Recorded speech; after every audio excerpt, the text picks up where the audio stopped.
Hello everyone, स्वागत है आप सभी का आपके अपने चैनल फ्यूचर क्लासेस में। और कैसे हैं सभी लोग? आई होप सभी लोग ठीक होंगे, पढ़ाई भी ठीक से कर रहे होंगे। और होली भी पास में है, पढ़ाई करते रहिएगा। देखिए, होली त्यौहार हम लोग जब ही मनाएंगे जब हमारे हाथ में नौकरी होगी, ठीक है।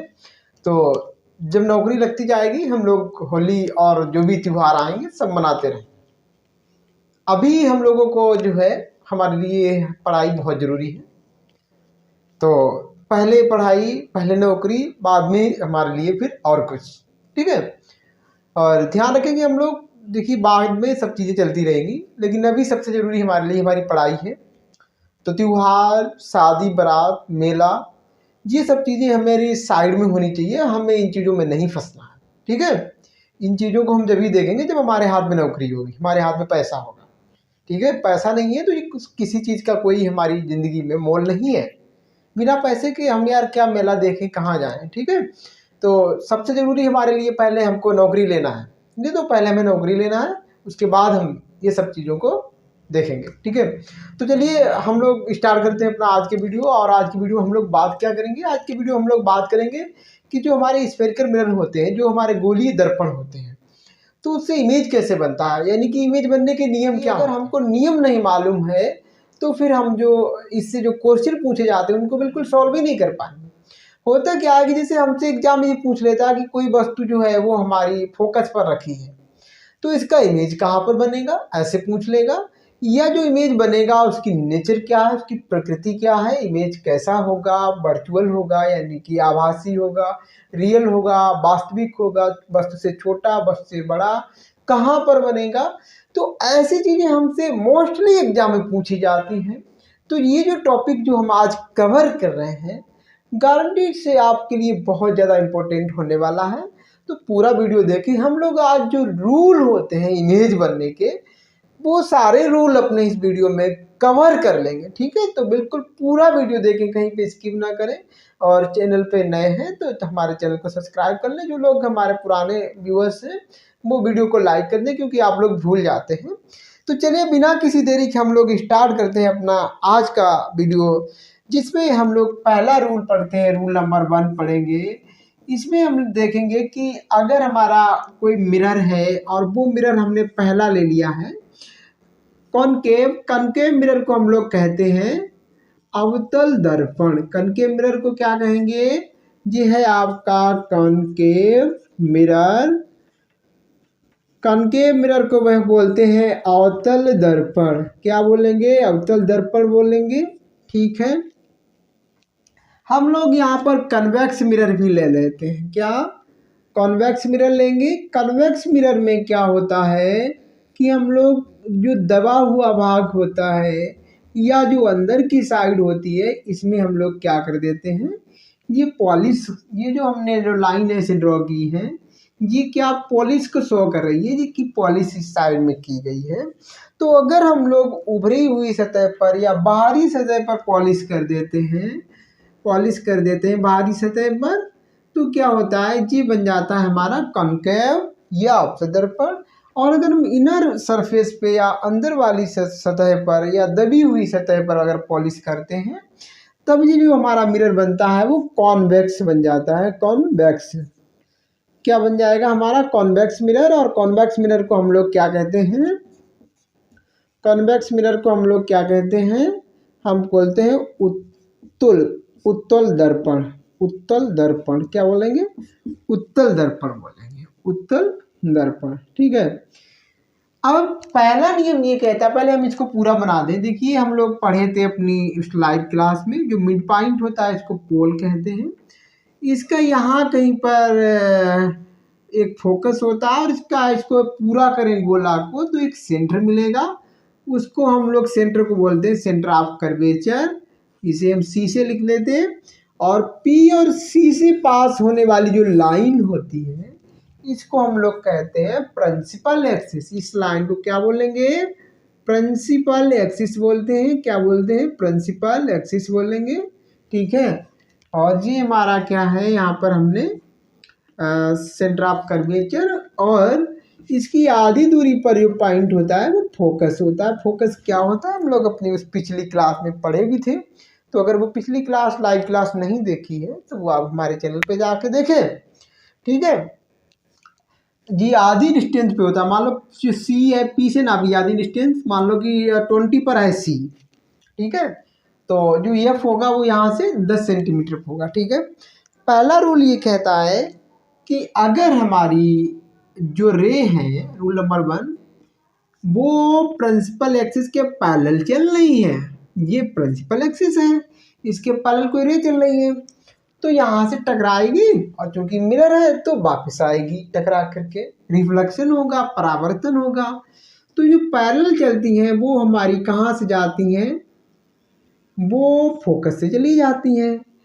आफ्टर रिफ्लेक्शन, रिफ्लेक्शन के बाद जो पैरेलल रे चल रही होती हैं वो रिफ्लेक्शन के बाद फोकस से चली जाती हैं या फोकस से आती हुई प्रतीत होती हैं।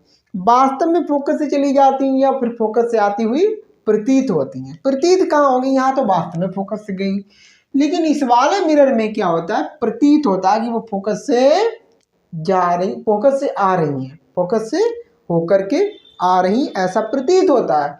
तो पहले हम इसको यहाँ पे शो कर दें, दिखा दें इसको, ठीक है।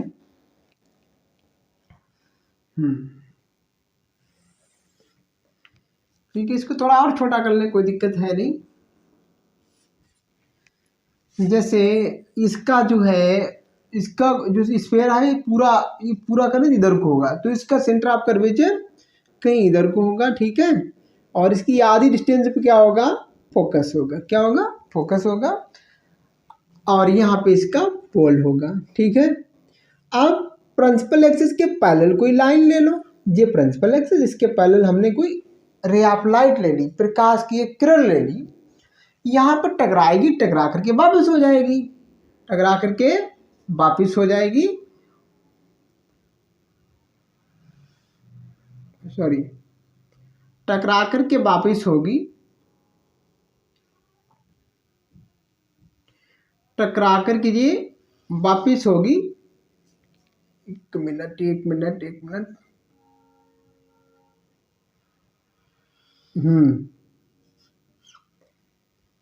इस तरीके से वापस होगी कि हमको लगेगा कि ये फोकस से आ रही है। कहाँ से आ रही है, फोकस से आ रही है। तो यहाँ पर वास्तव में फोकस से जाएगी, टकराने के बाद वास्तव में फोकस से जाएगी, यहाँ पर टकराने के बाद हमको लगेगा कि वो फोकस से आ रही है। तो पहला नियम ये कहता है कि प्रिंसिपल एक्सिस के पैरेलल चलने वाली रे आफ्टर रिफ्लेक्शन के बाद या परावर्तन के बाद फोकस से होकर के जाती हैं या फिर फोकस से आती हुई अपीयर होती हैं, प्रतीत होती हैं। पहला नियम समझ गए या नहीं समझ गए? समझ गए हैं तो एक कमेंट में एक बार हाँ बोल दें, ठीक है। और अगर हम कोई रे यहाँ पर ले लें, देखो यहीं पे ले सकते हैं या फिर हम नीचे भी ले सकते हैं रे, ऐसी कोई बात नहीं है। तो हमने नीचे का रे ले ली, प्रिंसिपल एक्सिस के पैरेलल जा रही है, यहाँ पे टकराएगी और ये रिफ्लेक्टिंग सरफेस बोला जाता है अंदर वाला, तो यहाँ से रिफ्लेक्शन होगा, रिफ्लेक्शन होगा तो ये कहाँ से जाएगी, फोकस से होती हुई चली जाएगी। कहाँ से चली जाएगी, फोकस से। यहाँ पर भी कोई दूसरी रे हम लोग प्रिंसिपल एक्सिस के पैरेलल जो चल रही हो ऐसी रे ले लेते हैं। तो ये टकराएगी, टकरा करके यहीं से वापस होगी, लेकिन ऐसा लगेगा, ऐसा हमको अपीयर होगा कि ये जो है कहाँ से जा रही है, आ रही है, मतलब ऐसा लगेगा कि ये प्रिंसिपल कहाँ से आ रही है, हमारा फोकस से आ रही है। कहाँ से आ रही है, फोकस से आ रही है। तो इस वाले मिरर में जो पैरेलल रे चलती हैं, टकराने के बाद हमको ऐसा लगता है, हमको ऐसा अपीयर होता है, हमको ऐसा प्रकट होता है कि वो फोकस से आ रही है। यहाँ पर जो पैरेलल रे चलती हैं आफ्टर रिफ्लेक्शन, वो वास्तव में फोकस से गुजरती हैं, फोकस से पास होती हैं। आई होप ये चीज़ आपको क्लियर हो गई होगी। हम लोग करते हैं रूल नंबर 2 की बात करेंगे अब। रूल नंबर 2 में हम लोग क्या देखेंगे, देखिए यहाँ तक सब चीज़ें विजुअल हो रही हैं अच्छे से, तो हम लोग यहाँ पर देख लेते हैं। फिर से वही हमारा मिरर है, पहला कनकेव बोले तो अवतल दर्पण, ठीक है, कौन सा दर्पण? अवतल दर्पण। यहाँ पे होता है पोल, जिसको हम बोलते हैं ध्रुव। क्या बोलते हैं? जिसको हम बोलते हैं ध्रुव।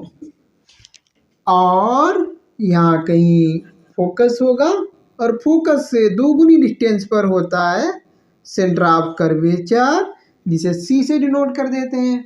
अब दूसरा नियम ये कहता है, हम पहले ये भी मिरर बना दें, ये वाला भी, जो हमारा कॉन्वेक्स है, और कन्वेक्स को हम उत्तल लेंस बोलते, उत्तल दर्पण बोलेंगे। लेंस अभी नहीं पढ़ रहे हैं हम लोग, क्या पढ़ रहे हैं अभी? दर्पण पढ़ रहे हैं। दर्पण में एक साइड पॉलिश होती है, जबकि लेंस में किधर भी पॉलिश नहीं होती है। ठीक है, दर्पण में रिफ्लेक्शन होता है, और लेंस में क्या होता है? रिफ्रैक्शन, अपवर्तन। वो अपवर्तन कराते हैं, और ये क्या कराते हैं? ये रिफ्लेक्शन कराते हैं, यानी कि परावर्तन कराते हैं। कहीं फोकस होगा, और फोकस से 2 गुनी डिस्टेंस पर सेंटर ऑफ कर्वेचर होगा। अब मान लो कि कोई रे हमारी फोकस से जा रही है। कहाँ से जा रही है? फोकस। ये दूसरा नियम है कि कोई रे हमारी फोकस से जाती है, कोई रे हमारी फोकस से जाती है तो रिफ्लेक्शन होगा, और रिफ्लेक्शन होने के बाद आफ्टर रिफ्लेक्शन वो प्रिंसिपल एक्सिस के पैरेलल हो जाती है। क्या होगा वो? जो हमारी ये प्रिंसिपल एक्सिस है, पी ए लिख दे रहे हैं इसको, उसके पैरेलल हो जाएगी रे। कोई रे अगर फोकस से जाएगी या फोकस की ओर जाएगी तो वो रिफ्लेक्शन के बाद पैरेलल हो जाती है। देखना क्या मैंने बोला कि अगर कोई रे हमारी कहाँ जा रही है? फोकस की ओर जा रही है। फोकस से जाए या फिर फोकस की ओर जाए, फोकस से जाए या फिर फोकस की ओर जाए, ये यहाँ पे हमने फोकस मान लिया। ठीक है, तो ये यहाँ पर टकराएगी, और टकराने के बाद क्या होता है? टकराने के बाद क्या होता है? टकराने के बाद यानी कि रिफ्लेक्शन के बाद वो प्रिंसिपल एक्सिस के पैरेलल हो जाती है। कैसी हो जाती है? प्रिंसिपल एक्सिस के पैरेलल हो जाती है। तो दूसरा नियम हमारा ये कहता है कि कहाँ? मुख्य फोकस से या फोकस से पास होने वाली रे, या फोकस की ओर जाने वाली रे, फोकस से जाने वाली रे या फोकस की ओर जाने वाली रे, आफ्टर रिफ्लेक्शन, रिफ्लेक्शन के बाद प्रिंसिपल एक्सिस के पैरेलल हो जाती है। मेरे साथ साथ एक बात दोहराइए कि फोकस की ओर जाने वाली या फोकस से जाने वाली, पहले ये कह दो कि फोकस की ओर जाने वाली या फोकस से जाने वाली, फोकस से जाने वाली या फोकस की ओर जाने वाली रे परावर्तन के पश्चात यानी कि रिफ्लेक्शन के बाद, ठीक, आफ्टर रिफ्लेक्शन प्रिंसिपल एक्सिस के पैरेलल हो जाती है। जो फोकस की ओर जाती हैं या फोकस से होकर के जाती हैं, रिफ्लेक्शन के बाद प्रिंसिपल एक्सिस के पैरेलल हो जाती है। बात समझ गए कि जो फोकस से जा रही हैं या फोकस की ओर जा रही हैं, रिफ्लेक्शन के बाद प्रिंसिपल एक्सिस के पैरेलल, थोड़ा थोड़ा अपोजिट है। जब पैरेलल जा रही थी तो फोकस से गई, जब पैरेलल जा रही थी रिफ्लेक्शन के बाद फोकस से गई, और अगर फोकस से जा रही तो पैरेलल हो गई। एक दूसरे का अपोजिट है। ठीक है, समझ गए होंगे आप लोग। ठीक है, अगर हम लोग और कोई रे ले लें, मान लो कि इधर से ले लें कोई रे कि फोकस से जा रही है। कहाँ से जाए? ये मान लो कि फोकस से जाए, रिफ्लेक्शन के बाद ये यहाँ पर टकरा गई, और टकराने के बाद रिफ्लेक्शन हो जाएगा। और जब रिफ्लेक्शन होगा तो प्रिंसिपल एक्सिस के पैरेलल, ये प्रिंसिपल एक्सिस है, इसके पैरेलल।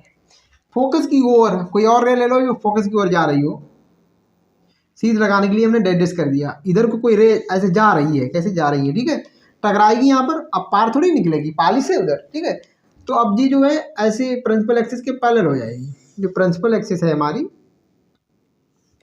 थोड़ा सा और अच्छे से बना लो, जो प्रिंसिपल एक्सिस है ये इसके पैरेलल हो जाए। ठीक है, इस तरीके से 2 नियम हमारे कंप्लीट होते हुए, तीसरा नियम हम लोग बात करते हैं। पहले जी इनका स्क्रीनशॉट लेना हो तो ले लो आप। ठीक है, हम लोग इसको हटाते हैं। फिर रूल नंबर 3 की बात करेंगे हम लोग। बड़ा ही आसान रूल है कि अगर कोई रे हमारी जो है सी से जा रही है, सी से मतलब वक्रता केंद्र से, सेंटर ऑफ कर्वेचर, क्या बोलते हैं इसको? Centre of curvature, centre of curvature CU BA वक्रता केंद्र बोलते हैं। क्या बोलते हैं? वक्रता केंद्र। तो कोई रे वक्रता केंद्र से जा रही है तो आफ्टर रिफ्लेक्शन उसी पाथ से, उसी रास्ते से वापस चली जाएगी, जहां से आई वहीं चली जाएगी इस मिरर के लिए। और इस मिरर के लिए क्या होता है कि अगर कोई रे हमारी सेंटर ऑफ कर्वेचर की ओर जा रही है, किधर को जा रही है? सेंटर ऑफ कर्वेचर की ओर जा रही है। सेंटर ऑफ कर्वेचर ये है, इसकी ओर अगर कोई रे ऐसे जा रही है तो टकराने के बाद ये ऐसे जा रही है, ऐसे जा रही है, यहाँ पर टकराई यहाँ पे, और टकराने के बाद अपनी रास्ते से वापस हो जाएगी। तो तीसरा नियम बस यही कहता है कि अगर हमारी कोई प्रकाश किरण है, रे ऑफ लाइट है, वो सेंटर ऑफ कर्वेचर से जा रही है या सेंटर ऑफ कर्वेचर की ओर जा रही है, आफ्टर रिफ्लेक्शन अपने पाथ से ही वापस चली जाएगी, अपने रास्ते से ही वापस चली जाएगी। ठीक, बात समझ में आ गई कि कोई रे अगर सी से जा रही है तो सी से ही वापस लौट आएगी, या सी की ओर जा रही है तो भी अपने रास्ते से ही वापस लौट आएगी रिफ्लेक्शन होने के बाद। ठीक, हो गए 3 नियम। चौथा नियम एक और बचा है, वो भी लिख ले रहे, रूल नंबर 4। इसमें भी हमको फिर से मिरर बनाने पड़ेंगे। क्या इसी में समझा दें? चलो यार अलग बना, थोड़ा छोटा बना दे रहे हैं, थोड़ा सा छोटा बना दें और अलग से ही समझा दे रहे हैं। इधर पॉलिश करनी है। एक रे वो प्रिंसिपल एक्सिस हमारी पोल से हमेशा जाती है, और कहाँ से? सी से जाती है। तो हमने मान लिया कि सी हमारा यहाँ कहीं है, बीच में एफ होगा। ऐसे दूसरा मिरर ले लें। अच्छा नहीं बना, थोड़ा अच्छा बना, थोड़ा अच्छा बन गया। अरे यार काम चला लो बस, और क्या चाहिए आपको, समझ में आ जाना चाहिए बस। ये है सी होगा कहीं और बीच में कहीं फोकस होगा। बात समझ में आ। अब अगर कोई रे जो है पोल पे गिर रही है, कोई रे पोल पे यहाँ पे हिट हुई है, जितने एंगल से, देखिए जो प्रिंसिपल एक्सिस होती है, प्रिंसिपल एक्सिस होती है वो मिरर पर क्या होती है? नॉर्मल होती है। ये पूरा 90 का एंगल बनाएगी इस पॉइंट पर। ठीक है, फिलहाल हम क्या कर रहे हैं, हम ये कह रहे हैं कि जो रे हमारी आ रही थी वो यहाँ पर पी पर टकराई है, तो ये जो एंगल बनेगा यहाँ पर किसके किसके बीच में, ये एक तरीके से नॉर्मल का काम करती है प्रिंसिपल एक्सिस। ठीक है, तो ये एंगल हमारा इंसिडेंट एंगल बोल सकते हैं, एंगल आप इंसिडेंट बोल सकते हैं, या फिर हमारा जिसको हम आपतन कोण बोलते हैं। ठीक है, तो मान लो कि ये कोण आई है, क्या है? आई। तो जब ये हमारी रे यहाँ से रिफ्लेक्ट होगी, परावर्तित होगी, तो बाद में जिधर को भी जाएगी तो सेम एंगल से जाएगी। आई एंगल ऊपर था तो नीचे भी आई होगा, यानी कि दोनों कोण जो दोनों हमारे एंगल है वो बराबर होंगे। भले ही हम इसको अलग अलग लिख दें, इसको I1 लिख दें, इसे I2 लिख दें, तो I1 I2 बराबर हो जाएंगे, या इसको I लिख दें या इसको R लिख दें, तो I और R दोनों कैसे हो जाएंगे? बराबर हो जाएंगे। यानी कि अगर कोई रे हमारी पोल पे गिरती है तो जितने एंगल से गिरेगी उतने एंगल से वापस लौटेगी। समझ में आ गई बात? आगे आगे ऐसे यहाँ पर ये रूल काम करेगा कि कोई रे हमारी कहाँ पे गिर रही है, मान लो कि पोल पे यहाँ पर जा रही है, जिस एंगल, जितने एंगल से यहाँ पे गिरी उतने एंगल से वापस। मान लो कि ये 30 है, 30 डिग्री, तो ये वाला भी कितना होगा? 30 डिग्री। ऐसे मान लो ये वाला मान लो कि 45 डिग्री है, तो इधर वाला भी ये क्या होगा? 45 डिग्री होगा। तो ये चौथा नियम। 3 नियम आपके बहुत ज़्यादा यूज होते हैं, चौथा भी याद कर लें। ठीक, तो ये 4 से नियम थे। अब हम लोग क्या करेंगे, अपने अगले वीडियो में बात कर लेंगे, थोड़ा बड़ा हो जाएगा, कि कोई ऑब्जेक्ट हमारी कहाँ पर रखी है तो उसका इमेज कहाँ पे बनेगा, और इमेज कैसा होगा, कितना बड़ा होगा, कितना छोटा होगा, वर्चुअल होगा या फिर हमारा कैसा होगा, रियल होगा, इरेक्ट होगा या फिर हमारा इन्वर्टेड होगा। ये सारी बातें करेंगे कि वो हमारा कैसा होगा, वर्चुअल मतलब आभासी, रियल मतलब वास्तविक, ठीक है, और इरेक्ट मतलब सीधा, इन्वर्टेड मतलब उल्टा, यानी सीधा बनेगा उल्टा बनेगा। कहाँ पर रखी है कोई ऑब्जेक्ट तो इमेज कैसा बने। तो ये सारी बात हम लोग अपने अगले वीडियो में करेंगे। वो वीडियो समझने के लिए ये रूल बहुत ज़रूरी है, ठीक है। तो इन रूल को पहले आप समझ लें, ठीक है, इन रूल्स को समझ लें, उसके बाद वो वीडियो हमें समझ में आ गया। बात समझ में आ गई? आ गई बात समझ में? अगर बात समझ में आ गई है तो ठीक है, हम लोग जो है इनको याद करके आएंगे और तभी हमें अच्छे से अगला वीडियो जो है समझ में आएगा, ठीक। तो पढ़ाई करते रहिएगा, कोई दिक्कत है कोई प्रॉब्लम है तो कमेंट करिएगा, हम लोग उसका प्रॉपर जवाब देते रहेंगे, ठीक है। तो हम लोग मिलते हैं एक नेक्स्ट वीडियो में, तब तक पढ़ाई करते रहिएगा, ठीक है। और होली पास में बढ़िया से पढ़ाई करो, मस्त रहो, बाय बाय।